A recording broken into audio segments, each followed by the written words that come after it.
Well, I think it's time to begin. Welcome, welcome, welcome to Magical Serialism, your daily sonic sampling of the strange wind that blows upon our luck. Insights, reflections, and a song even I have not yet heard. We're gonna shuffle these cards, we're gonna draw 4 chords, we're gonna turn it into a song, and then we're gonna act like it means something, because everything does. Good morning, Barefoot Ragamuffin. Thank you for being here.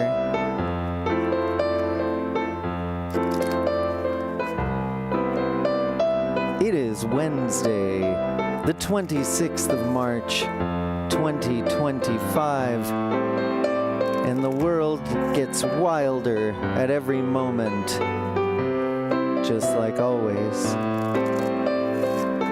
But being alive in this time, one can't help but think it's a new, strange kind of wild. Worse or wilder than it's ever been.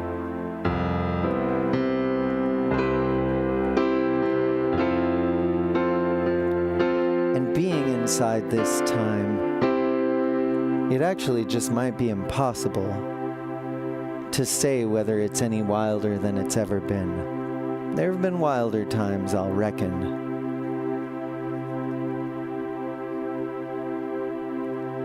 But maybe not for my generation. Maybe not for the next generation. And we're gonna start with the Trickster today. The Trickster was kind of like made this big showing yesterday, and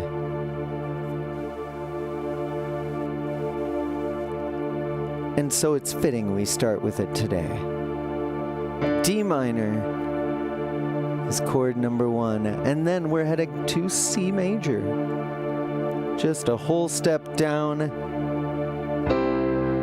a satisfying landing. The Trickster's playing his dominant side in this case. Kind of D minor's got a dominant and a subdominant side. Oh, but it's gonna get weirder. The mayor's on the rise, which means C is now C sharp. And that's gonna change. Ooh, this is actually a cool trick. I like this one. D minor, C sharp. It's got a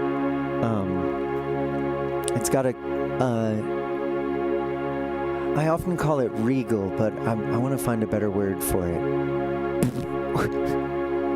C double sharp major, both of the Metamorphosis Rising cards right next to each other in the deck. Back to back to back, which makes this C major chord now C double sharp major, which might as well be called D major. So we're going from D minor to D major.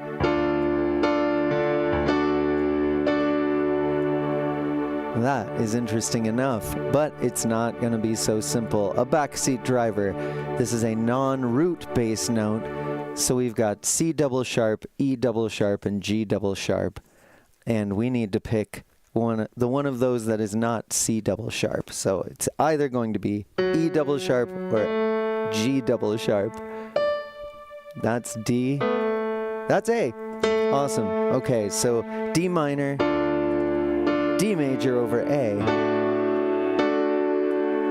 That kind of hides the directness of it. I like that. I think we can do something cool with that. This is gonna stay major.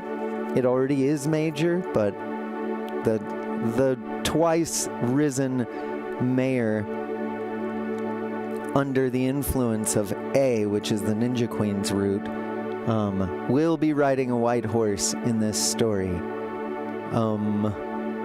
Okay. Now, how interesting is that? We haven't had this situation before. Or maybe we have, and I remember applying the white horse card's protections only to the 3rd. But I don't know if that's cheating or not. I think there should be a rule that says that. So let's see what happens if there is. Because there's two possibilities here. Now that this as yet undrawn Panther card, which turns this into a minor 7 flat 5, and the white horse could keep that triad major, in which case it just becomes a dominant 7th chord because we're only adding the flat 7th. This is half diminished, so it's not fully diminished. Or we could make it D7 flat 5. That'll read like a sharp 11, but who's counting? So those are our choices. A pretty regular kind of dominant 7th chord, or a dominant 7th with a sharp 11 flat 5. And that's definitely more interesting.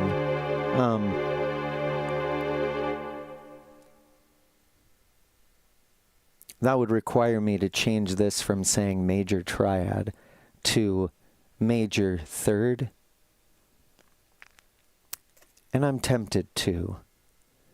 Let me think about it. What's next? The conductor, the 5 chord. So for now, I'm going to behave as if we make this flat 5 fair game. Oops. Oh, over A. Oh, but wait. Now, that's a funny snag. Because of the backseat driver, this was a D over A. But if we include the flat 5, what do we make it D over? Because A is the 5. We can make it D7 flat 5 over A flat. Or D7 flat 5 over A. Or D7 over A. And I tend to pick the weirdest one.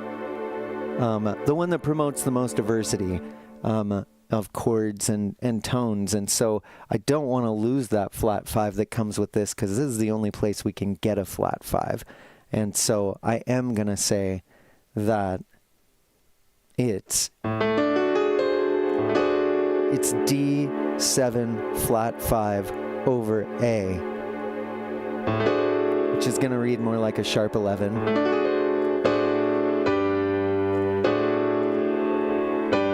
And either way, no matter what we do, it's going to push us to the conductor.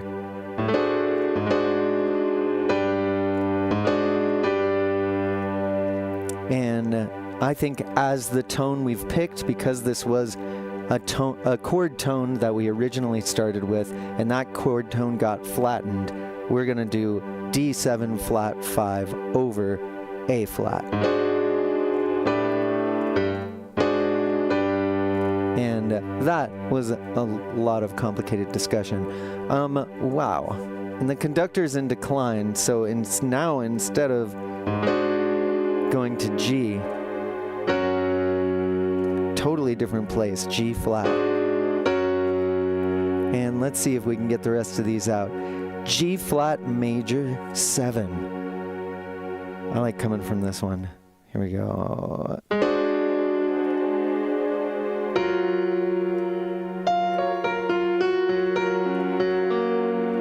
Interesting. And then a trickster at the end, a closed loop so far. Moving by a chromatic median, so a little bit weird. All right, but it's gonna get a major triad and a flat 7th. The trickster D minor at the end is now D7, which we've pretty much heard over here. And then we've got our marked card. We already know that is an angel, 2 of those in the deck. And that's the end of the draw. Thankfully, that was getting complicated. That one is complicated. Let's make short work of getting it started. I've done a lot of talking today. A lot of talking.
This is going everywhere all at once.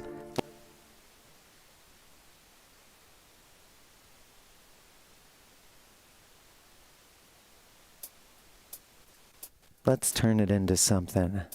Let's turn it into something.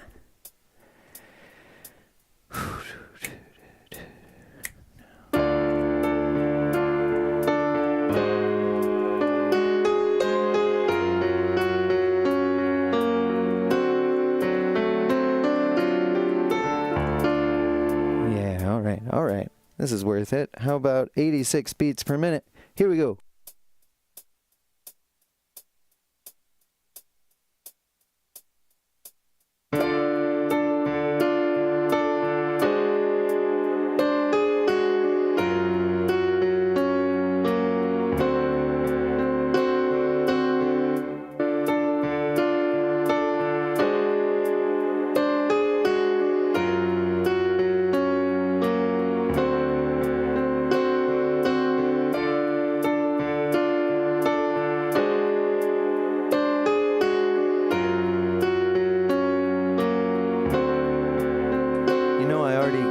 Kind of like it.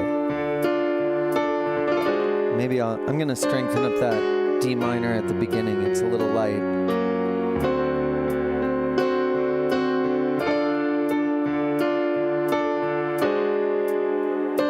That should do. How about a little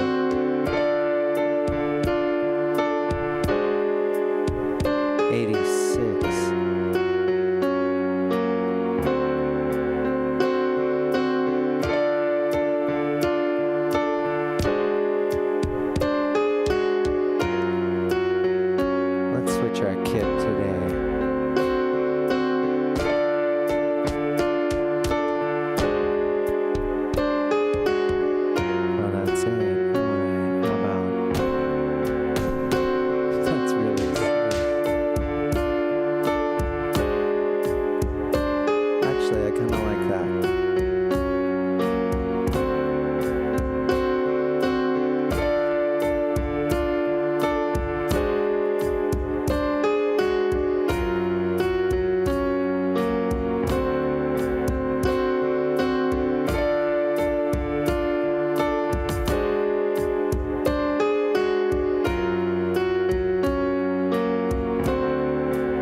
That does the trick.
ready for recording.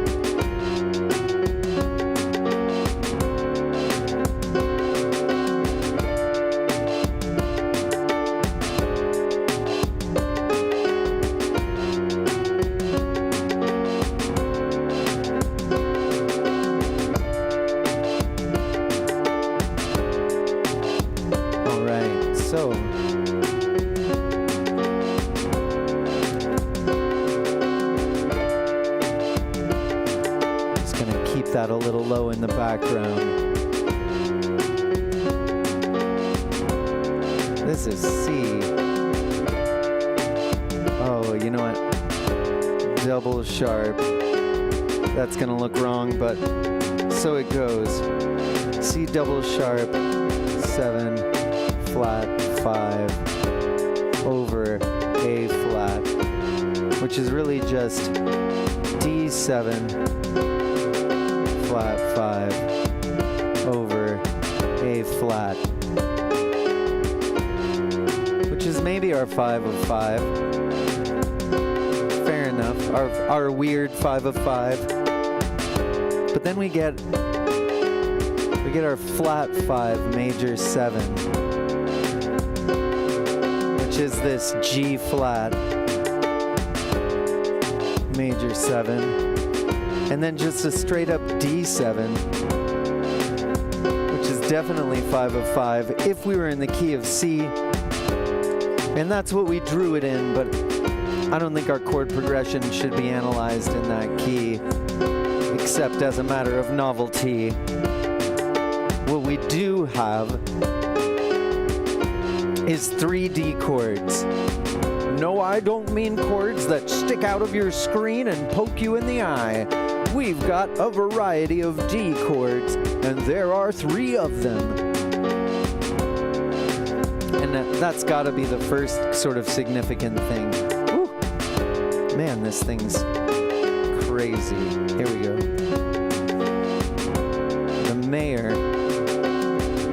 The mayor is rising so hard. They've turned into the trickster. And they're riding this albino panther they got from the Ninja Queen, who's offset in decline herself. And also in decline is the conductor today. On the fairy moon, but in decline. And then who's driving the actual train? The trickster. Kind of gets out of the train, and what a tableau. Now I'm gonna slow it down because I want to see what are the chances this thing is in D minor or D major or G flat major. So let's pause the music for a second and just figure this out. D minor, this weirdo here,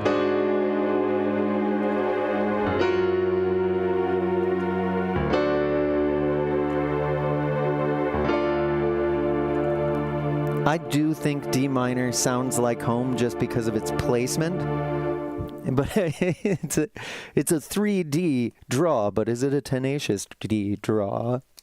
Thanks, Equinox.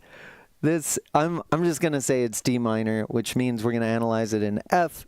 D minor's relative major, and that means D minor is playing the Ninja Queen today, and playing the reformed Ninja Queen on the albino panther is the mayor, and that's just going to be our 6th chord, right? But weird. I'm going to just put a question mark next to that, but I want the 6 acknowledged. That's really the important part. In the key of D minor, there is no G flat, so this is, what, our flat 4? This, I was reluctant to analyze this in any key because these chords are so disparate and yet so matchy-matchy. Like, here's the 6 again. What is it, the 5 of 3 then? Yeah. Oh no, the 5 of 2, right. And that's my point. Analyzing this at all, like, I'm calling it D minor because this chord comes first, it kind of gives us the sense that we're starting over. It's D minor again. But none of these chords do what a chord in the key of D minor might do in this. Some of them don't even belong to the key.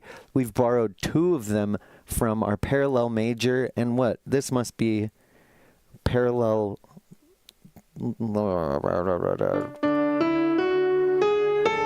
Yeah, it is. Oh yeah, because we're there. Okay, this is we've borrowed the 1 chord from D Lydian dominant, and then we've borrowed the 1 chord from D mixolydian, and maybe I should have just analyzed this in D minor, but the our tonic appears from 3 different dimensions at the same time. We've got our natural minor dimension. Oh yeah. We'll let that go around. Here we go, starting us off. D minor, our natural minor dimension. Then D7 flat 5, our Lydian dominant dimension. This, who knows where this is from, and then from our mixolydian dimension. So every flavor of Trickster from every parallel universe has shown up, or at least 3 of them. And the conductor in this case is kind of like surrounded, totally out of this world, even though this world is a weird crossing of worlds. 3 different worlds all at the same time, all expressing their different flavors of tonic. And then the odd one out, the conductor. These are D something, D something, D something, then G flat something, which is, even though G flat is a note in the D major chord, calling it G flat kind of alienates it even more. And I think that's all that's important about the analysis, is that the analysis is kind of useless. Functional harmony-wise, this is not making sense. But what it is a meeting of universes. And the conductor's caught in the middle. This is like a galactic battle suspense. A suspenseful galactic battle. Let's see what this adds.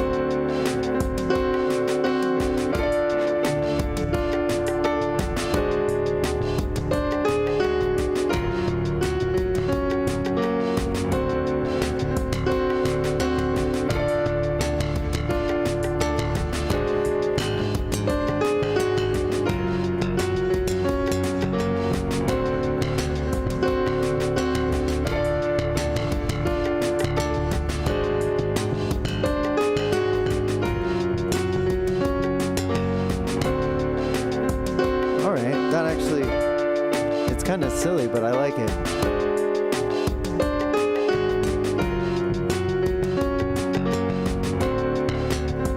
Here we go.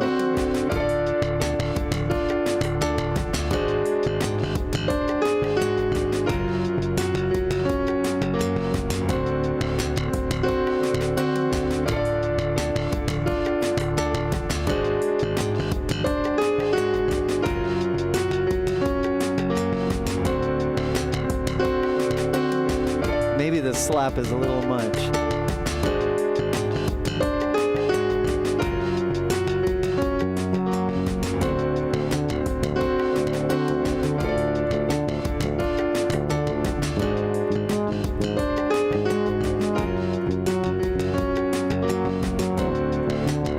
I will add that.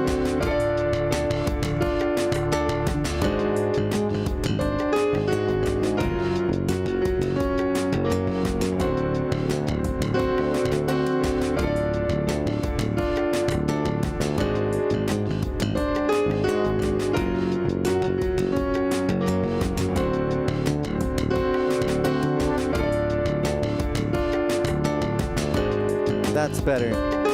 Softens it up a little bit. Maybe worth mentioning in this mix, even though these are all D chords, this one is over A flat. I didn't mention that in here. Over what? A flat, over... I'm just gonna say A flat. Sometimes I solfege those, but I think this is more accurate.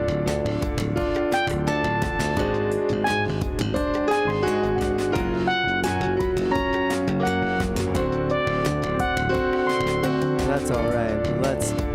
Let's find something twinklier.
How that works.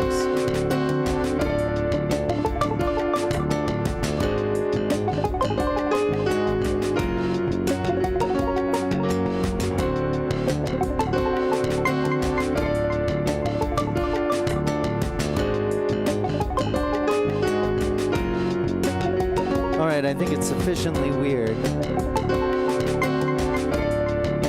This closed loop idea is still important, how we start and end with a D, so this one prepares us for really feeling like this is the tonic. And it also gives me the feeling like I haven't gotten anywhere. Maybe I started my engine. But this has got to be one of the weirdest Mayers I've seen. The white horse and the panther and the backs and the two metamorphosis rising. It's like the Mayer is trying to do good and just hoarding any kind of power that will help with good doing or with power getting. Maybe the Mayer's got the wrong idea today, but I think this is a well-meaning but confused Mayer. I think so because of the white horse. And this makes it weird. But in combination with this especially, we drew an A for that, which was kind of the Ninja Queen. This turned it into an A flat, which made it like the Ninja Queen in decline. It's like she's sent some mind poison to the Mayer, who's quickly climbing the ranks. Oh, it's the Panther. Okay, so the Ninja Queen sends the Trickster to deliver a gift. It's like a Trojan horse, but it's an albino panther. And the Mayer, whose population is ever growing, becomes obsessed and influenced by the albino panther that they're riding. But it's from the Ninja Queen, so the trusted confidant of the Mayer, the working class conductor who has the power of goodness, the brightest seventh chord, but who is in decline. So it's almost like they were both on the rise. The Mayer got this weird worm-tongued white panther gift from the Ninja Queen, who's not even here today. She sent it through the Trickster.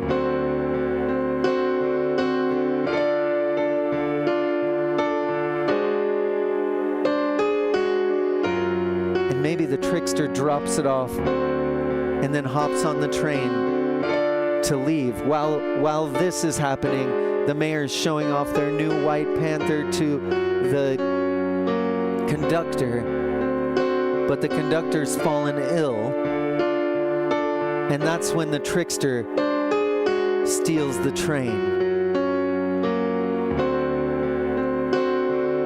The trickster came with a gift from the Ninja Queen to distract the mayor from the poisoned conductor so that the trickster could steal the train. There's a heist here. There's a heist in limbo. When I hear these chords, they feel like they're getting ready for something. Or maybe even trying to do something and falling just short. Fight D-Power, says Equinox. Yes, fight D-Power. I like that. And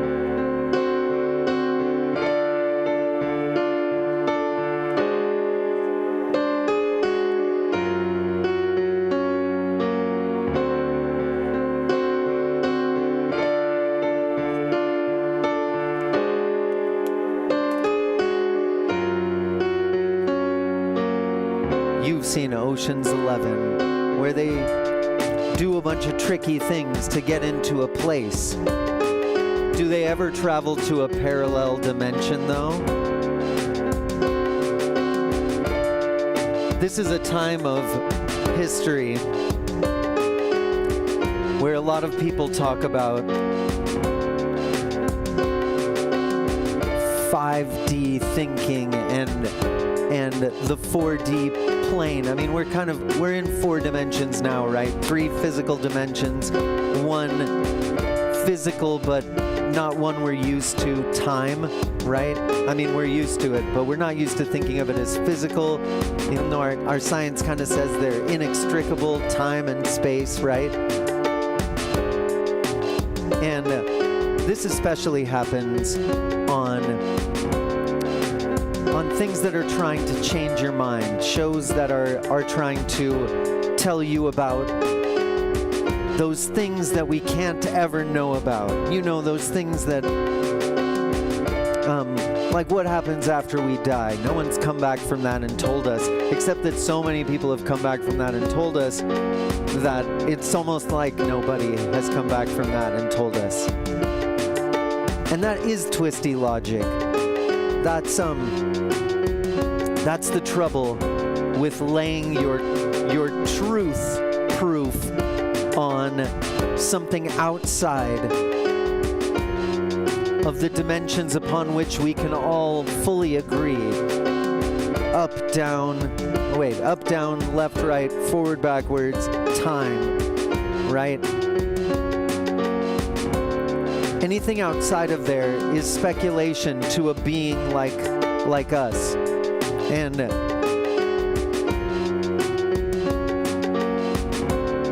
you're gonna get told a lot, especially by people who are like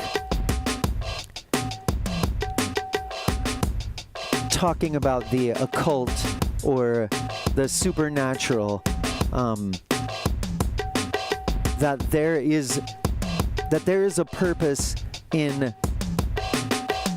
trying to operate on a dimension that we only know as a function of faith. Like someone's trying to tell you, you need to, like, the Earth is leaving 3D and we're going into 5D. You need to get your 5th dimensional game going. The 5th dimensional game happens in the spirit world, and a lot of us are already there. You know, that kind of talk. And I'm always a little bit suspicious of that kind of talk, because it's something that the purpose isn't to prove it. it would be nice, but the idea is that you just can't prove it, so you're either jumping in on faith and saying, all right, I'm operating as a fifth dimensional being now, or you are saying, that's all BS, I don't believe it. And I feel like these three dimensions here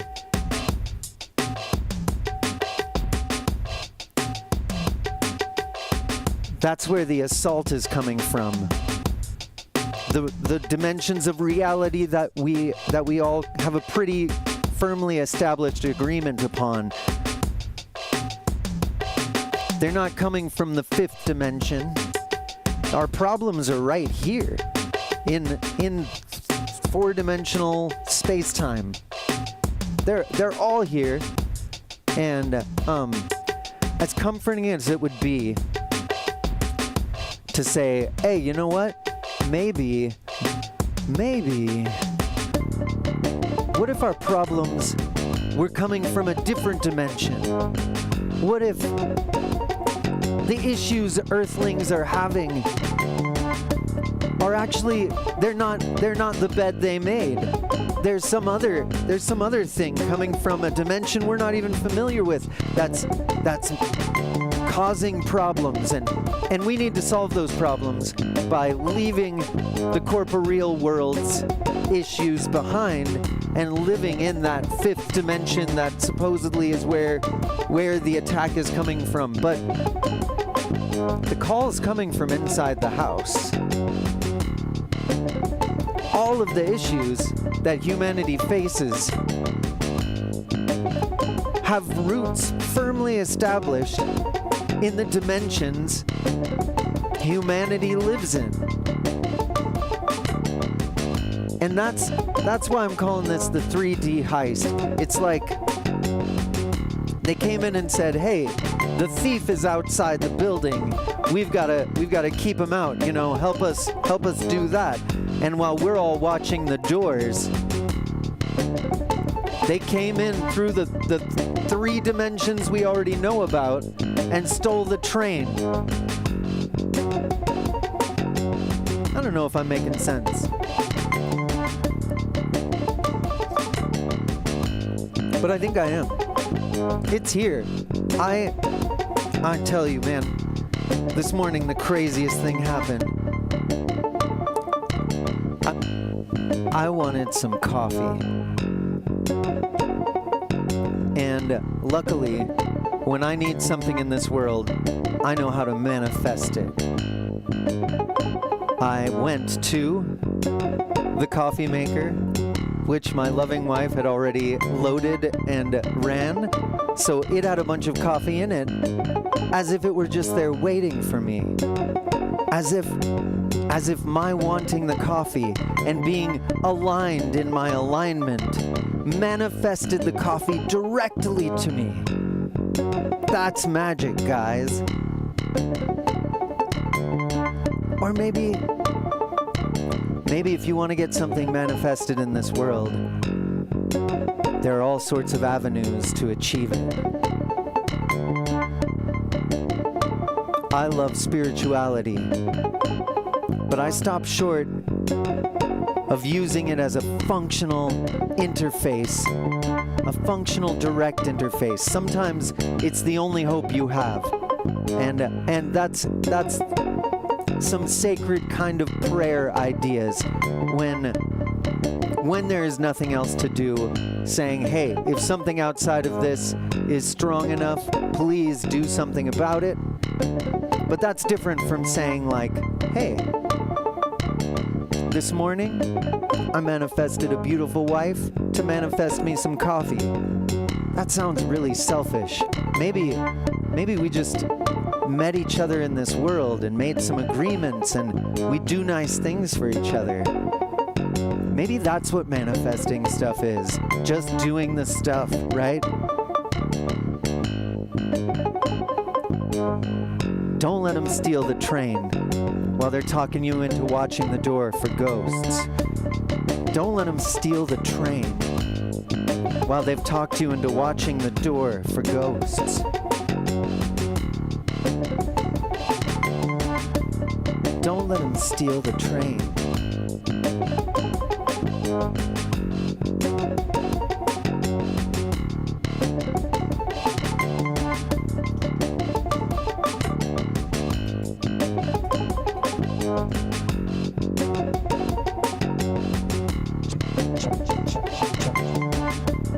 Don't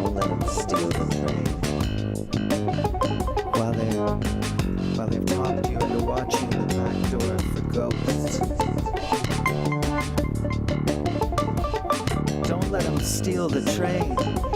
While they've talked you into watching the back door for ghosts. Don't let them steal the train. While they've talked you into watching the back door for ghosts. Don't let them steal the train. While they've talked you into watching the back door for ghosts.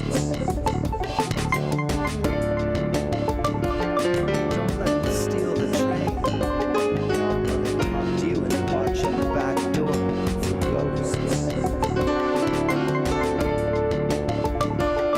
Don't let them steal the train. While they talk to you into watching the back door for ghosts. Don't let them steal the train. While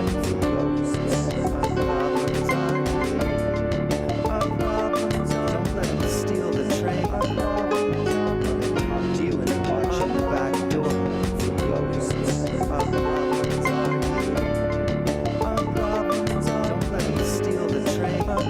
talk to you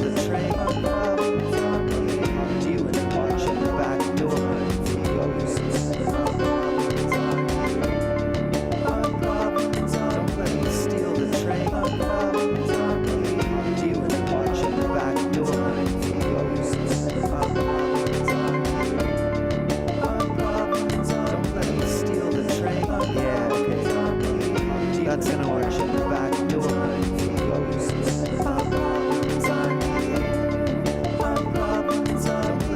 Steal the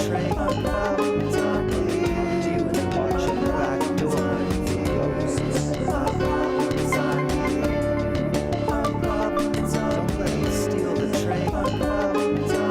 You and watching the back door.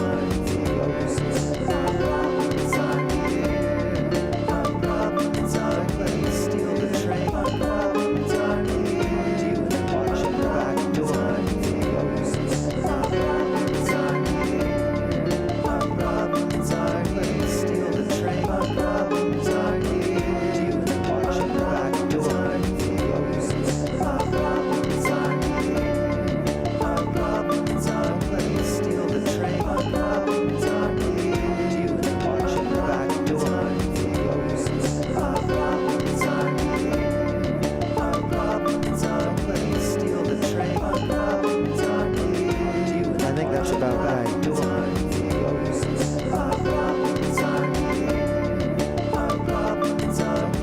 Well, that one got pretty wild. I think when it's this weird, we've got to drill down all the way to what's happening. Our problems are here.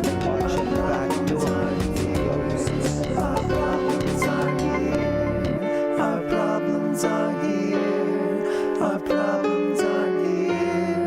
Our problems are here. And how did they get here? Did they come in from outside? Oh, poor us, victim us. No.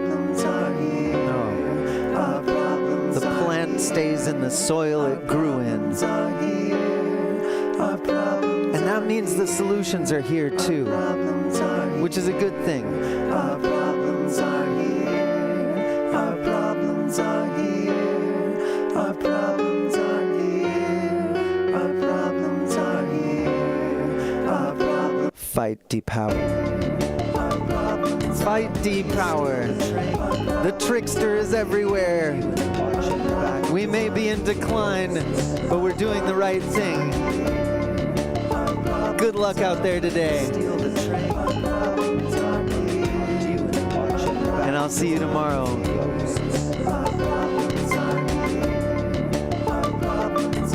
Take care of yourselves. Thank you so much for being here. Equinox, that's marriage. Maybe we just do nice things for each other.